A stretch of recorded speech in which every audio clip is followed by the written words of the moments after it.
Assalamualaikum warahmatullahi wabarakatuh. Kita masuk ke pertemuan 11, yaitu manajemen file ya. Sebelum masuk ke materi, ada beberapa capaian pembelajaran yang harus dikuasai. Nah,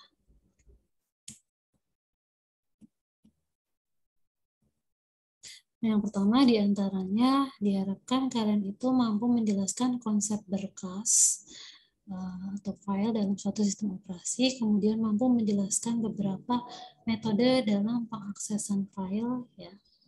Kemudian juga mampu menjelaskan konsep direktori dan jenis-jenis dari struktur dari disk, lalu mampu menjelaskan pengertian mounting, sharing, dan proteksi dari suatu berkas, kemudian mampu menyelesaikan studi kasus dari mounting, sharing, dan proteksi dari suatu berkas ya. Nah, tujuannya juga kurang lebih sama, yaitu menjelaskan konsep berkas, kemudian menjelaskan metode pengaksesan berkas, menjelaskan konsep direktori dan struktur disk, menjelaskan mounting, sharing, dan proteksi, mempraktekkan cara mengakses berkas, kemudian menyelesaikan studi kasus yang berkaitan dengan mounting, sharing, dan proteksi. Nah, untuk yang pertama, untuk metodenya, yaitu di sini ada penjelasan dan tanya jawab serta diskusi, dan juga ada problem based learning. Nah, kemudian media yang digunakan yaitu komputer atau laptop dan gadget serta internet. Nah, untuk materinya secara singkat ini ada 4, yaitu konsep berkas, metode pengaksesan berkas, kemudian konsep direktori dan struktur disk, lalu mounting, sharing, dan proteksi. Nah, konsep berkas untuk pengenalan tentang konsep berkas ini, yang pertama itu ada tentang sistem berkas itu sendiri itu apa.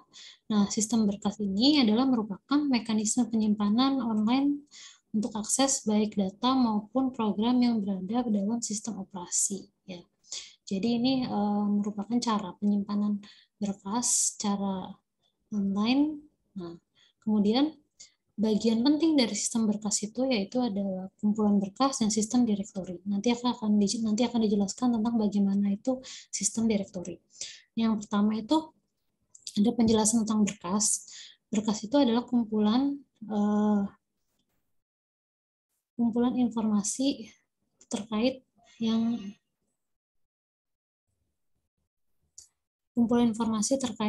yang diberi nama dan direkam pada penyimpanan sekunder ya.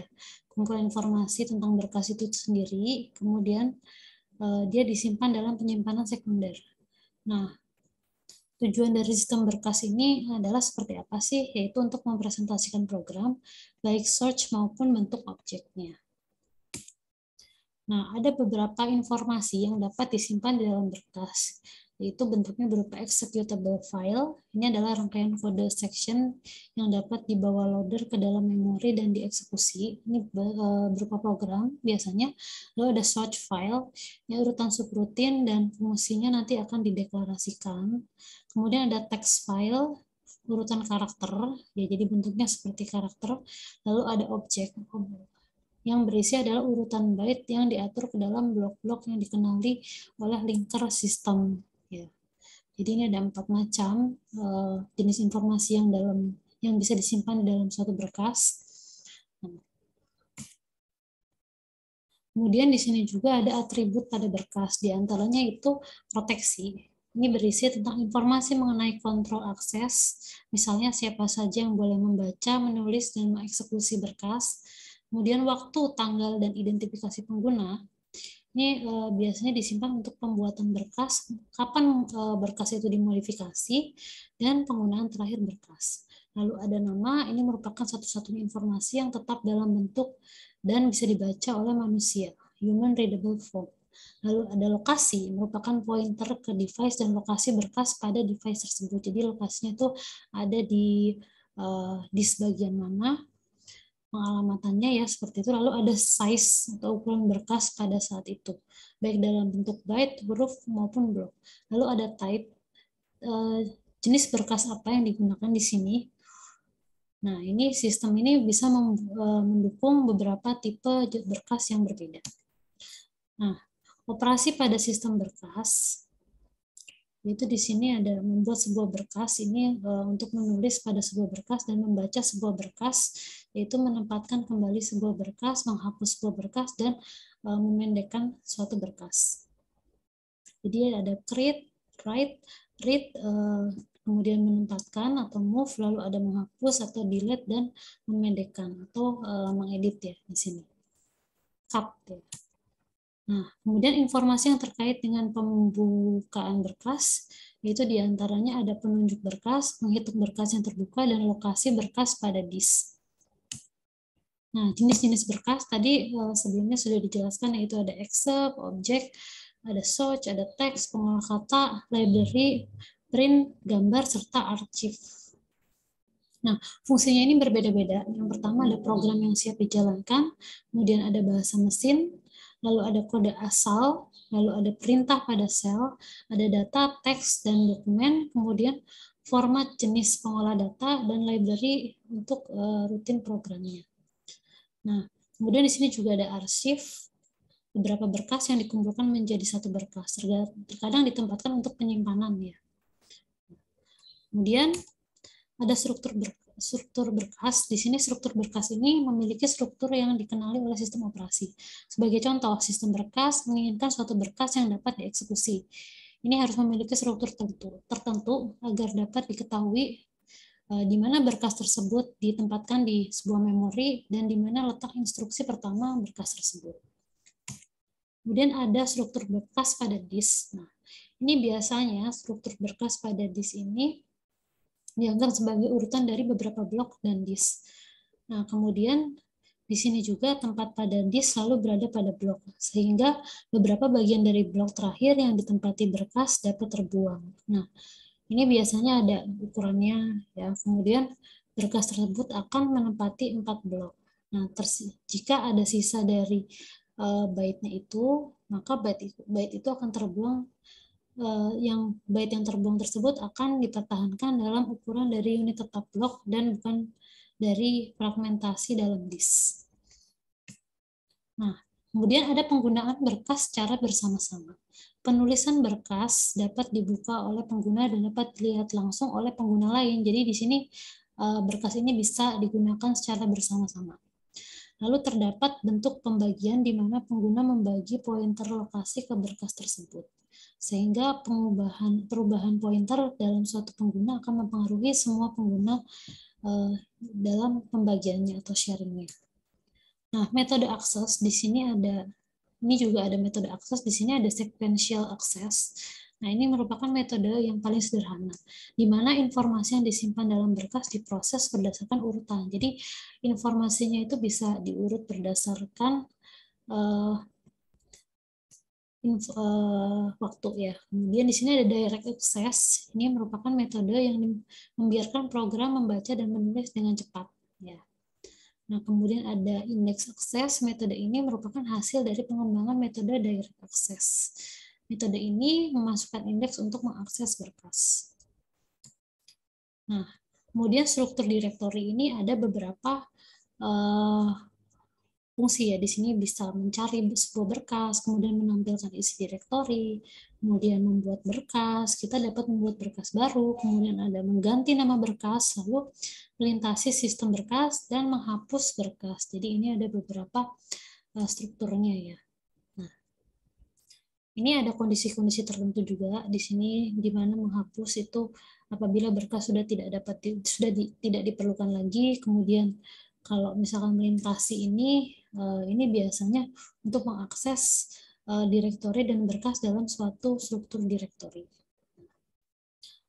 Nah, kemudian macamnya juga ini banyak, ada struktur direktori satu tingkat, ini biasanya struktur direktori yang paling sederhana. Semua berkas disimpan dalam direktori yang sama. Lalu ada yang 2 tingkat, dalam direktori ini setiap pengguna memiliki direktori berkas tersendiri. Nah, kemudian ada struktur tree, di mana sebuah direktori dengan struktur pohon memiliki sejumlah berkas atau subdirektori lagi. Lalu ada direktori dengan struktur acrylic graph. Nah, ini struktur ini menyediakan fasilitas sharing, yaitu penggunaan berkas secara bersama-sama. Lalu direktori dengan struktur graph ini Jika pada struktur 2 tingkat direktori seorang pengguna dapat membuat subdirektori, maka kita dapat direktori dengan struktur pohon. Nah, kemudian ada mounting. Mounting ini seperti halnya pada berkas harus dibuka terlebih dahulu sebelum digunakan. Sistem berkas harus di-mount terlebih dahulu sebelum sistem berkas tersebut siap untuk memproses dalam sistem. Sistem operasi diberikan sebuah alamat atau mount point. Nah, yang berisi nama device yang bersangkutan dengan lokasi dari device tersebut. Nah, mounting sistem berkas ini ada remote mounting, ada mounting lokal, ada dua macam ya. Jadi dilakukan dengan sistem remote, di mana data dikirimkan melalui jaringan jalur telekomunikasi. Lalu ada mounting lokal menggunakan network file system, yang mengharuskan file diekspor terlebih dahulu sebelum di-mount. Lalu ada cara mounting dalam sebuah sistem berkas. Nah, ini contohnya seperti ini. Untuk setiap sistem operasi ini pasti akan berbeda-beda. Nah, ini contoh mounting pada Windows. Nah, kemudian sharing, kita dapat berbagi berkas dengan pengguna lainnya yang terregistrasi. Nah, hal yang pertama kita lakukan adalah menentukan dengan siapa berkas tersebut akan dibagi. Lalu kita juga dapat menggunakan sistem berkas web yang memungkinkan kita untuk menspesifikasikan suatu berkas dalam tingkatan berkas.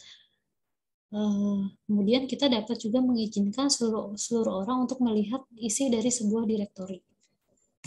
Nah, lalu ada konsep direktori, ada dua macam, di sini ada owner dan group. Owner ini pengguna dapat mengubah atribut, memberikan akses, dan memiliki sebagian besar kontrol di dalam sebuah berkas atau direktori. Lalu ada group, yang ini sebagian pengguna dapat berbagi berkas di sini. Nah, kemudian proteksi. Proteksi ini adalah reliabilitas dari sebuah sistem untuk melindungi informasi yang telah tersimpan agar terhindar dari kerusakan. Nah, kemudian proteksi ini juga adalah bagian dari sisi keamanan dan mekanisme bagaimana menjaga suatu berkas dari gangguan akses luar yang tidak dikehendaki. Nah, ini ada contoh bagaimana manajemen berkas itu pada perbandingannya di sini dua sistem operasi, yaitu Windows dan Unix. Nah, ini bisa disimak videonya.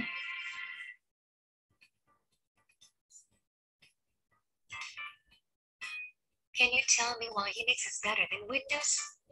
Fewer security holes due to a complicated and cluttered operating system. I'm sure there are still viruses and malware for it. Both Unix and Linux have far better security than Windows. Between Unix and Linux, there are perhaps 200 to 300 viruses overall, whereas Windows sees that many new viruses a year. So it is not big enough to attract malware makers, like Apple used to be.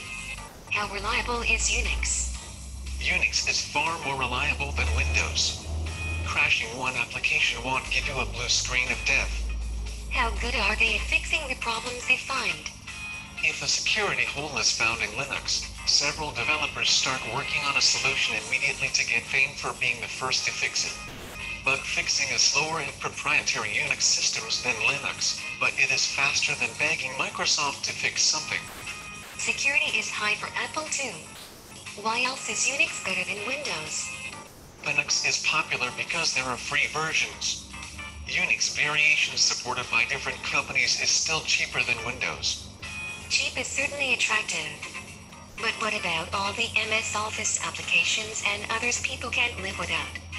There are Unix-based Office applications for everything from photo editing to spreadsheets to data modeling software. The only thing worse than trying to learn a new application is trying to figure out how to share the files with others who have not heard of it. If it cannot run without Microsoft Windows, you can still set up a virtual environment on the Unix machine with Windows and run the application in that contained environment. That definitely makes Windows better than Unix. Your little snow globe filled with Microsoft can crash and the rest of the system operates perfectly. A blue screen of death I can close and ignore with impunity is a dramatic improvement. That's why Unix and Linux have moved off mainframe servers and increasingly to personal computers. Nah, dari video tadi dapat disimpulkan bahwa security ini yang dibandingkan ini antara Windows dan Linux ini lebih baik di Linux, karena untuk malware dan virusnya ini lebih banyak di Windows. Jadi di Windows ini lebih banyak malware dan virusnya. Kemudian untuk Linux ini dia sistem operasinya sudah free, jadi bisa diunduh secara gratis. Kemudian dalam Linux ini juga ini jarang terjadi blue screen atau hampir tidak ada. Yang lebih sering terjadi blue screen itu adalah di Windows ya, lebih sering terjadi di Windows. Blue screen ini adalah di mana kondisi di mana sistem operasi ini dia tidak dapat bekerja sama sekali, dan untuk blue screen ini adalah contoh troubleshoot ya, troubleshoot yang paling yang cukup serius ya di dalam sebuah sistem operasi. Nah, kemudian di sini ada studi kasus ya yang harus kalian kerjakan. Nah, di mana di sini kalian diminta untuk membandingkan dua sistem operasi apa saja, boleh Windows, Linux ataupun Apple ya, ini dibandingkan antara dua sistem operasi tersebut, kemudian bagaimana mounting, sharing, proteksi, serta manajemen berkas dari kedua sistem operasi tersebut. Ini bisa dikerjakan per kelompok maksimal 4 orang. Kemudian nanti akan kita diskusikan ya, setelah kalian bandingkan antara kedua sistem operasi tersebut ya. Nanti kita akan diskusikan bagaimana hasilnya. Oke, mudah-mudahan untuk pertemuan kali ini dapat diterima dengan baik ya materinya, dan untuk studi kasusnya dapat dikerjakan secara berkelompok juga dengan baik. Ya, terima kasih. Wassalamualaikum warahmatullahi wabarakatuh.